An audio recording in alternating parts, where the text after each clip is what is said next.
सोलुखुम्बुबाट काठमाडौँका लागि उडेको मनाङ एयरको हेलिकप्टर दुर्घटनाग्रस्त, चालक दलको सदस्य सहित 6 जनाको मृत्यु। दुर्घटनाबारे अध्ययन गर्न छानबिन समिति बनाउने सरकारको तयारी। मुलुकको वर्तमान आर्थिक सूचकहरूले खुकुलो मौद्रिक नीति ल्याउन मिल्ने देखाएको अर्थमन्त्रीको भनाई। बैंकहरूले ठूला लगानीकर्तालाई मात्रै लगानी प्रवाह गर्ने गरेको भन्दै असन्तुष्टि व्यक्त। र बजेटलाई लिएर केही नेता, मन्त्री र बिचौलियाहरू बाहेक सबै असन्तुष्ट रहेको सत्तारूढ दलकै सांसदहरूको भनाई। बजेट दिल्लीबाटै पास हुन लागेको हो भनी प्रश्न। नमस्कार, कारोबार समाचारमा स्वागत छ। अब समाचार विस्तारमा। सोलुखुम्बुमा भएको मनाङ एयरको call sign 9NMV AS-50 helicopter दुर्घटनामा परि चालक दलका सदस्य सहित 6 जनाको मृत्यु भएको छ। सोलुखुम्बुको सुर्केबाट आज बिहान काठमाडौँ उडान भरेको उक्त हेलिकप्टर दिउँसो सोलुखुम्बुकै लिखुप्पीके गाउँपालिका 5 लान्जुरा पास नजिक दुर्घटनाग्रस्त अवस्थामा फेला परेको थियो। त्रिभुवन अन्तर्राष्ट्रिय विमानस्थलका अनुसार दुर्घटनामा हेलिकप्टरका पाइलट क्याप्टेन चेत बहादुर गुरुङ सहित 6 जनाको शव भेटिएको छ। आज बिहान सोलुखुम्बुको खुम्बु पासाङ लामु गाउँपालिका 2 सुर्के हेलिप्याडबाट काठमाडौँका लागि उडेको मनाङ एयरको 9NMV कल साइन रहेको हेलिकप्टर लिखुप्पीके गाउँपालिका 5 को भकान्जे स्थित लामजुराको च्यान डाँडामा दुर्घटना भएको थियो। मृत्यु हुनेमा क्याप्टेन CB गुरुङ र मेक्सिकोका नागरिकहरू सिफुन्ट जी फर्नाडो, रिन्कोन स्मार, सिफुन्ट मारिया, गुन्जालेज ओलाक्लो र जोन्जालेक्स एब्रिक छन्। दुर्घटना स्थलमा लिखुपीके गाउँपालिकाका अध्यक्ष मीना कार्की बस्नेत पनि उद्धारको लागि पुग्नु भएको थियो। यता दुर्घटनाग्रस्त हेलिकप्टरको अध्ययनका लागि सरकारले छानबिन समिति बनाउने भएको छ। मंगलबार जनकपुर धाममा आयोजित एक कार्यक्रममा सञ्चारकर्मीहरूसँग कुरा गर्दै संस्कृति, पर्यटन तथा नागरिक उड्डयन मन्त्री सुदन किराँतीले आजै र त्यो नभए बुधबारसम्ममा छानबिन समिति बनाएर हेलिकप्टर दुर्घटनाबारे अध्ययन गरिने जानकारी दिनुभयो। हामीले डे 1 देखि नै सेफ्टी फर्स्ट भनेर यही तपाईको चाहिँ नारालाई उच्चारण गरिराखेका छौँ। सेफ्टीमा कुनै सम्झौता हुँदैन। हुनु त आकाशमा उड्ने चिज संसारमा यहाँ मात्रै नर्मल दुर्घटना त हुन्छ, तर दुर्घटना नहोस् भन्ने उद्देश्यले हामीले सेफ्टी फर्स्ट भनिराखेका छौँ। त्यहाँभन्दा हामी यताउति हाम्रो पहिलो शर्त सुरक्षा हो। हामी छलफल बहसमै छौँ कसरी सेफ्टीलाई प्राथमिकताका साथ उठाउन सकिन्छ र लागू गर्न सकिन्छ भनेर हामी तपाईँको यसको खोज अनुसन्धान र बहसमै छौँ। हाम्रो जोड पनि त्यही नै छ। र अघि पनि मैले भने संसारमा आकाशमा उड्ने कुनै पनि तपाईँको चाहिँ हाम्रो यानहरू दुर्घटनै नभएको त छैन। कारण त अब छानबिन समिति बन्छ, गएर हामी बनाउँछौँ। पर्यटन मन्त्री किराँतीले सरकारले पहिलो दिनबाटै सुरक्षालाई पहिलो प्राथमिकतामा राखेर काम गरिरहेको जिकिर पनि गर्नु भएको छ। अर्थमन्त्री डाक्टर प्रकाश शरण महतले राष्ट्र बैंकले मौद्रिक नीति मार्फत मूल्य वृद्धि नियन्त्रण गर्ने मात्रै लक्ष्य नभएर समग्र आर्थिक स्थायित्व कायम गर्ने भएको स्पष्ट पार्नु भएको छ। मंगलबार नेपाल वित्तीय संस्था कर्मचारी संघ राष्ट्रिय समितिद्वारा आयोजित नेपालको वित्तीय क्षेत्रका चुनौती, समाधानका उपाय तथा भावी कार्यदिशा विषयक सामाजिक संवाद कार्यक्रममा अर्थमन्त्री महतले यस्तो बताउनु भएको हो। उहाँले मुलुकको वर्तमान आर्थिक सूचकहरूले खुकुलो मौद्रिक नीति ल्याउन मिल्ने देखाएको बताउनु भयो। उहाँले मौद्रिक नीतिको लक्ष्य मूल्य वृद्धि नियन्त्रण गर्ने मात्रै नभएर समग्र अर्थतन्त्रमा स्थायित्व र आर्थिक वृद्धि उन्मुख गराउने भएको पनि बताउनु भयो। यस्तै खुकुलो मौद्रिक नीति आउँदा बैंकिङ क्षेत्रमा देखिएको तरलता, पुँजी प्रवाह नभएको अवस्थालाई मद्दत पुग्ने विश्वास व्यक्त गर्दै बैंकिङ क्षेत्रले पनि आफ्नो तहबाट गर्न सक्ने बैंकिङ क्षेत्रभित्र रहेका समस्याहरू समाधान गर्नुपर्ने बताउनु भयो। उहाँले बैंकहरूले ठूला लगानीकर्ताहरूमा मात्रै लगानी प्रवाह गर्ने तर मध्यम र साना लगानीकर्तामा पुँजी प्रवाह नगर्ने प्रवृत्ति रोक्नुपर्ने स्पष्ट पार्दै बैंकहरूले आगामी दिनमा ठूला लगानीकर्ता मात्रै नभएर मध्यम, साना लगानीकर्ता र उत्पादनशील क्षेत्र पुँजी प्रवाह गर्नुपर्नेमा समेत जोड दिनुभयो। उहाँले बैंकिङ क्षेत्रले धेरै उत्पादनशील क्षेत्रमा लगानी भएन, अनुत्पादक क्षेत्रमा बढी लगानी गरे भन्ने गुनासो रहेको पनि बताउनु भयो।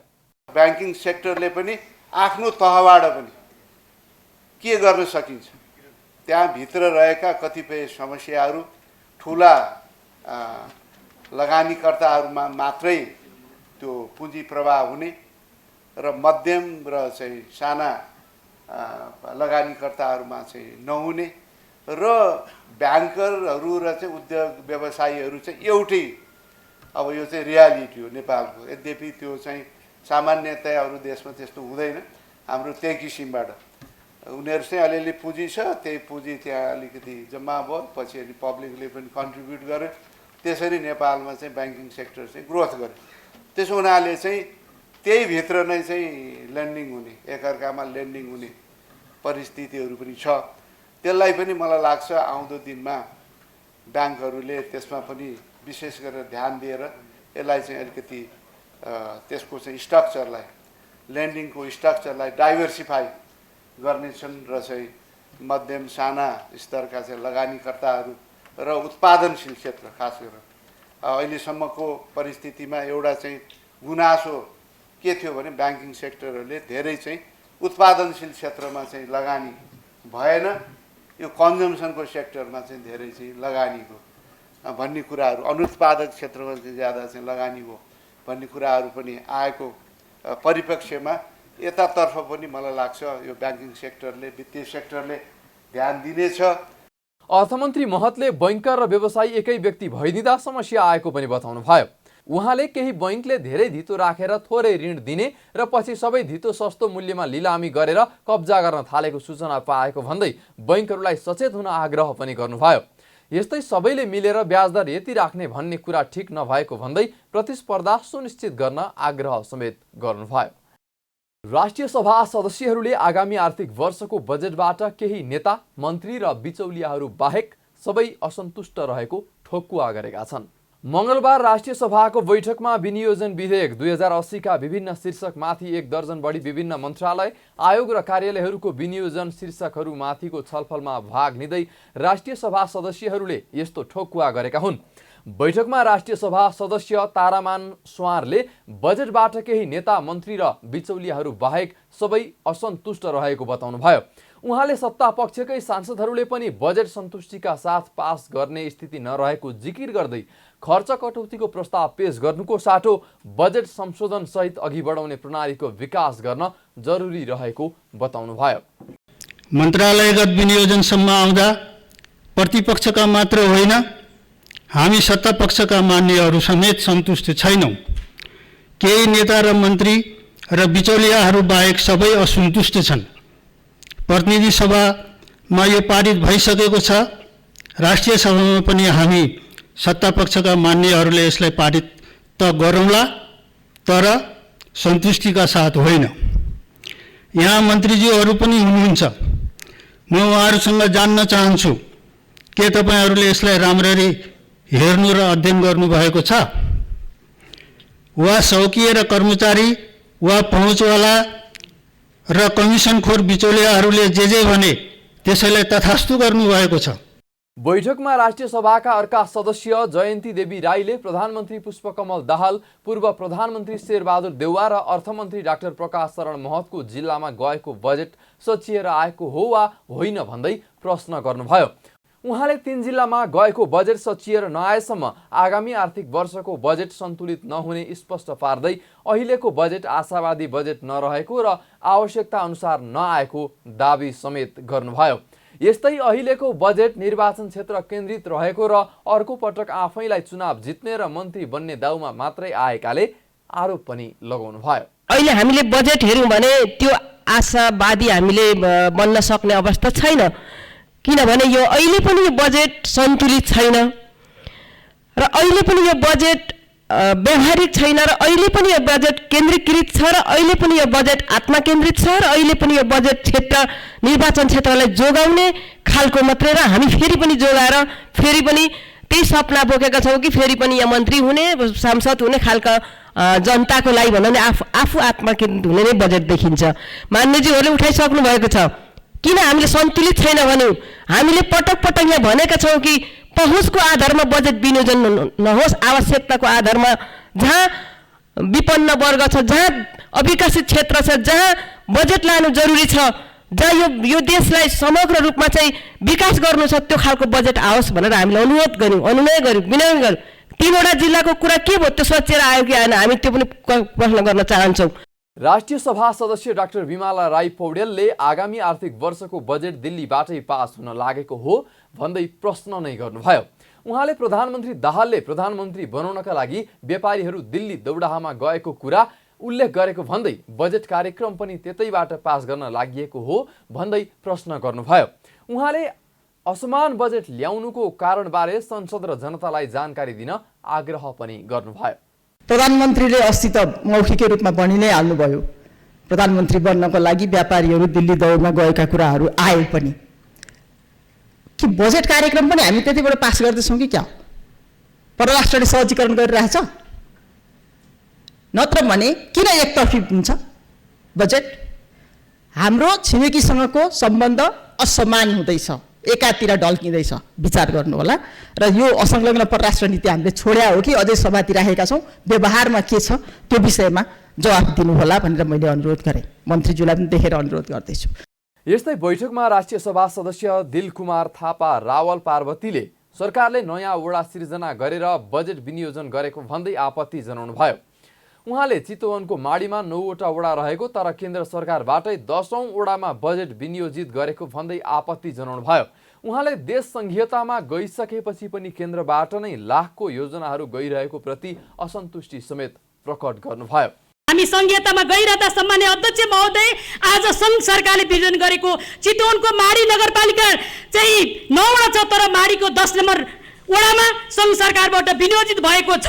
माडी नगरपालिकामा सिंचाई मन्त्रालय अन्तर्गत सानो ट्युबवेलको लागि 5-10 लाख विनियोजन भएको छ भने भरतपुर माडी जो राष्ट्रिय निकुञ्जको 9 किलोमिटर सडक छ त्यहाँ चाहिँ 5 लाख भौतिक मन्त्रालयबाट विनियोजित भएको 9 किलो सडक जो चाहिँ भरतपुर ठोरी एउटा महत्त्वपूर्ण मार्ग पनि हो, त्यसको लागि संघीय सरकारले 5 लाख 10 लाखका योजनाहरू विनियोजन गरिरहेको छ। छलफलमा भाग लिँदै राष्ट्रिय सभा सदस्यहरूले औषधिको उत्पादन, भण्डारण र गुणस्तरीयतामा सरकारले ध्यान दिनुपर्ने सुझाव पनि दिएका छन् भने अहिलेको सरकार र गठबन्धनका दलहरूले विदेशी लगानी मैत्री वातावरण बनाउन नसकेर राष्ट्रघात गरिरहेको आरोप पनि लगाएका छन्। साथै सरकारले किसानलाई समयमा मलको व्यवस्था गर्न नसकेको भन्दै चर्को आलोचना समेत गरेका छन्। साताको तेस्रो दिन शेयर बजारमा गिरावट आएको छ। मंगलबार शेयर बजार मापन गर्ने नेप्से परिसूचक 4.73 अंकले घटेर 2072.24 अंकमा कायम भएको हो। आज नेप्सेसँगै कारोबार रकम पनि घटेको छ। सोमबार 3 अर्ब 79 करोड रुपैयाँको कारोबार भएकोमा मंगलबार भने कारोबार 2 अर्ब 85 करोड 94 लाख रुपैयाँमा खुम्चिन पुग्यो। यस दिन 79 कम्पनीको मूल्य बढ्दा 138 को घटेको छ भने 8 कम्पनीको मूल्य स्थिर रहेको छ। समग्र बजार घट्दा विकास बैंक समूहको परिसूचकमा भने लगानीकर्ताको आकर्षण देखिएको छ। विकास बैंक समूहको परिसूचकमा 3.42% बढेको छ। आज घटेको बजारमा हिमालयन पावर पार्टनर लिमिटेड र NIBL समृद्धि फन्ड 2 को शेयर मूल्य 10% बढेर सकारात्मक सर्किट लागेको छ भने लिबर्टी इनर्जी कम्पनी लिमिटेड र रवा इनर्जी डेभलपमेन्टको शेयर मूल्य सकारात्मक सर्किट लेभलमा कारोबार भएको छ। गणतन्त्र कोरिया सरकारले भक्तपुरको थिमीमा 150 शैय्याको अस्पताल बनाउन सहयोग गर्ने भएको छ। गणतन्त्र कोरिया सरकारले भक्तपुरको थिमीमा 9.5 मिलियन अमेरिकी डलर अर्थात् 78 करोड 26 लाख रुपैयाँ बराबर खर्च गरेर 150 शैय्याको अस्पताल बनाउन सहयोग सम्झौता गरेको हो। मंगलबार संघीय मामिला तथा सामान्य प्रशासन मन्त्रालयका प्रतिनिधि, मध्यपुर थिमी नगरपालिकाका मेयर सुरेन्द्र श्रेष्ठ र सोही नगरपालिकाका उपमेयर विजय कृष्ण श्रेष्ठको उपस्थिति, अर्थ मन्त्रालयमा सचिव अर्जुन प्रसाद पोखरेल र नेपालका लागि कोरियाका राजदूत पार्क ते योङले सम्झौता पत्रमा हस्ताक्षर गरेका छन्। सम्झौता अनुसार कोइका मार्फत 5 वर्ष अर्थात् सन् 2027 सम्ममा परियोजना सम्पन्न हुनेछ भने गुणस्तरीय अस्पताल व्यवस्थापन, संक्रमण नियन्त्रण र सुधारका लागि चिकित्सा पूर्वाधार कर्मचारीको क्षमता अभिवृद्धि र भक्तपुरमा विश्वव्यापी स्वास्थ्य पहुँच लक्ष्य हासिल गर्न सार्वजनिक स्वास्थ्य बीमा लक्ष्य हासिल हुनेछ। परियोजना संघीय मामिला तथा सामान्य प्रशासन मन्त्रालयसँगको सहकार्य र समन्वयमा कोइका मध्यपुर थिमी नगरपालिका र नेपाल कोरिया मैत्री नगरपालिका अस्पतालले कार्यान्वयन गर्नेछ। I have strong conviction that this project shall be instrumental in providing quality health care to the general public and poor and the vulnerable people of Bhaktapur and nearby districts shall have easy access to specialized healthcare services.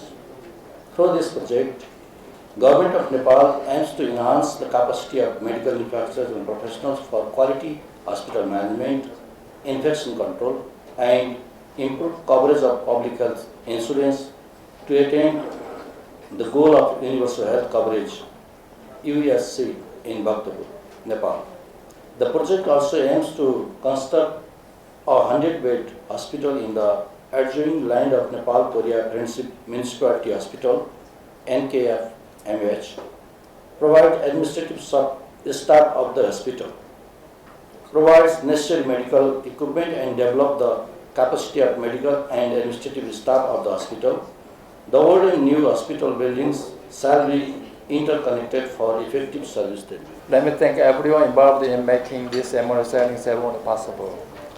My special thanks goes to the government of Nepal, Badapur Timi Municipality, Nepal Korea Friendship Municipality Hospital, Koika Nepal office team, and all the people dedicated to making today's ceremony happen. सम्झौता अनुसार कोइकाले Nepal Korea मैत्री नगरपालिका अस्पताल नजिकको जग्गामा 150 शय्याको अस्पताल निर्माण गर्ने, आवश्यक स्वास्थ्य उपकरण उपलब्ध गराउने र अस्पतालका मेडिकल तथा प्रशासनिक कर्मचारीको क्षमता विकास गर्नेछ। उपसभामुख इन्दिरा राणाले नेपालमा उत्पादित सामग्रीहरूलाई ब्रान्डिङ गरी विश्व बजारमा पुर्याउन आवश्यक रहेको बताउनु भएको छ। असार 23 र 24 गते चीनको गुइयाङ प्रान्तमा भएको इको फोरम ग्लोबल गुइयाङ 2023 कार्यक्रममा सहभागी भई नेपाल फर्किएपछि मंगलबार सिंहदरबारमा पत्रकार सम्मेलन गर्दै उहाँले यस्तो बताउनु भएको हो। भ्रमणका क्रममा उहाँले गुइयाङ प्रान्तमा स्थानीय उत्पादनहरूलाई ब्रान्डिङ गरी विश्व बजारमा पठाउने गरेको र नेपालमा पनि आफ्ना स्थानीय उत्पादनहरू ब्रान्डिङ गरी विश्व बजारमा पठाउनु पर्ने आवश्यकता देखिएको बताउनु भयो। लोकल प्रडक्टहरूलाई बढी उहाँले जस्तो अर्गानिक के अरे चकलेटहरू बनाएर चाहिँ ब्रान्डिङ बनाएर पठाएको, जस्तो इभन माउताई भन्ने चाहिँ हाम्रो जस्तै रक्सी सेतो त्यो जुन कोदो के अरे त्यो अन्नहरूबाट बनाएर उनीहरूले ब्रान्डिङ गरेर विश्वमै पठाएको रहेछ। त्यो धेरै कुराहरू हामीले ब्रान्डिङ गर्यो भने चाहिँ राम्रो हुने रहेछ। हामी पनि थुप्रै छ नि त, त्यो मलाई एकदमै राम्रो लाग्यो।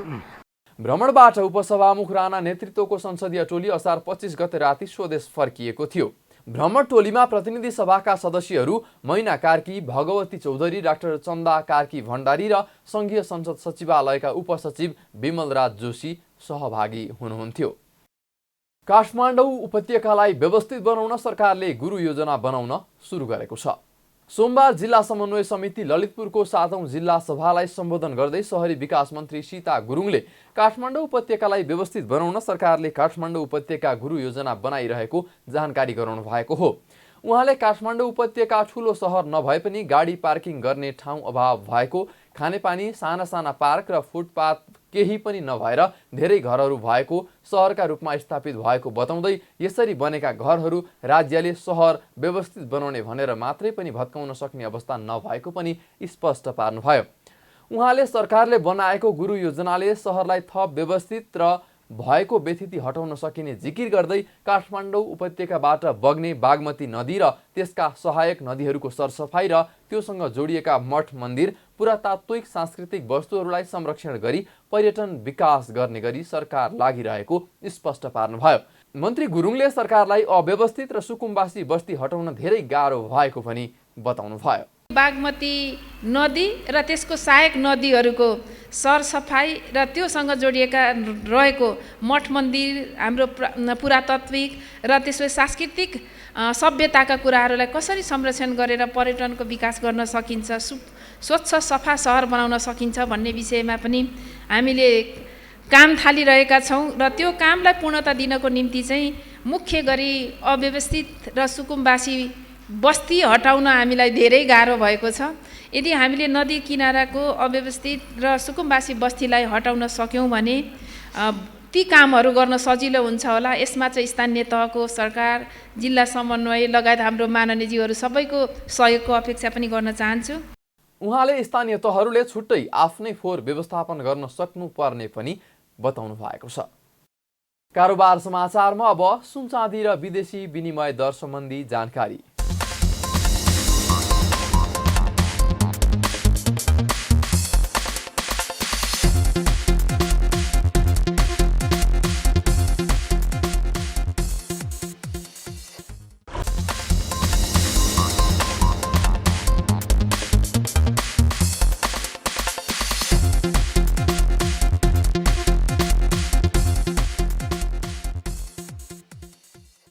बिदा हुनु अघि अहिलेसम्मका प्रमुख समाचार फेरि एकपटक। सोलुखुम्बुबाट काठमाडौँका लागि उडेको मनाङ एयरको हेलिकप्टर दुर्घटनाग्रस्त, चालक दलको सदस्य सहित 6 जनाको मृत्यु। दुर्घटनाबारे अध्ययन गर्न छानबिन समिति बनाउने सरकारको तयारी। मुलुकको वर्तमान आर्थिक सूचकहरूले खुकुलो मौद्रिक नीति ल्याउन मिल्ने देखाएको अर्थमन्त्रीको भनाई। बैंकहरूले ठूला लगानीकर्तालाई मात्रै लगानी प्रवाह गर्ने गरेको भन्दै असन्तुष्टि व्यक्त। र बजेटलाई लिएर केही नेता, मन्त्री र बिचौलियाहरू बाहेक सबै असन्तुष्ट रहेको सत्तारूढ दलकै सांसदहरूको भनाई। बजेट दिल्लीबाटै पास हुन लागेको हो भनी प्रश्न। कारोबार समाचार सकियो। हामीलाई बिदा दिनुहोस्। नमस्कार।